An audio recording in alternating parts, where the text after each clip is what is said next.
5 personnes sont mortes à bord du sous-marin Titan qui avait pour objectif d'explorer l'épave du Titanic et moins d'un mois après le drame, la société qui organise ces sorties en mer touristique a fait une importante annonce. Après des jours d'inquiétude et de suspense, jeudi 22 juin 2023, nous apprenions que tous les passagers du Titan sont morts.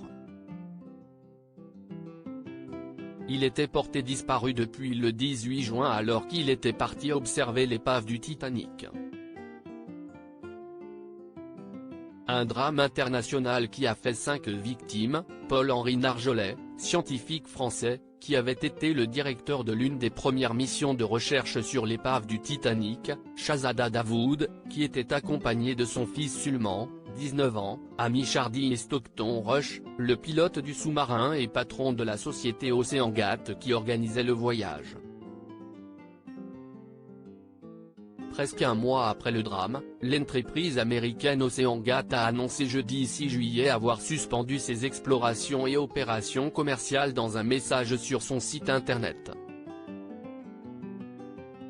Il faut dire que la compagnie avait été très critiquée après le drame, des doutes émergeant sur la sûreté de l'appareil.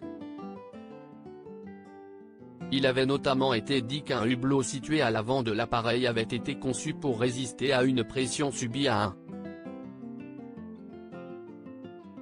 300 mètres de profondeur et non à 4,000 mètres. Des images avaient aussi montré que l'appareil se conduisait avec une manette digne de celle d'une console de jeu et que le système de guidage se faisait par Wi-Fi et SMS. Des recherches qui avaient choqué certains. Adieu donc pour les touristes en quête d'aventure, et au portefeuille bien rempli, la possibilité d'observer le paquebot le plus célèbre du monde.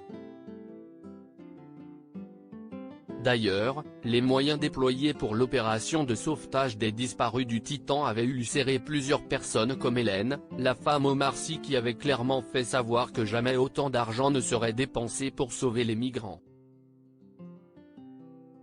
Concernant les victimes, le sous-marin ayant implosé, il y a de fortes chances qu'on ne retrouve jamais les corps, voire même pas une trace d'Aiden car ces derniers auraient été littéralement pulvérisés par la force de la mer et ce par 4000 mètres de profondeur.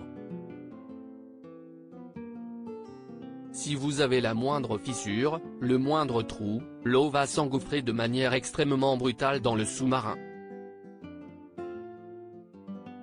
Il va être à ce moment-là brutalement envahi par la pression et le choc est tel que la structure va achever de se démantibuler, avait déclaré le vice-amiral Jean-Louis Vichot.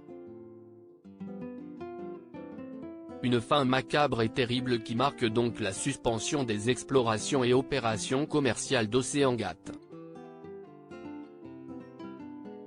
Mais est-ce une fin définitive ?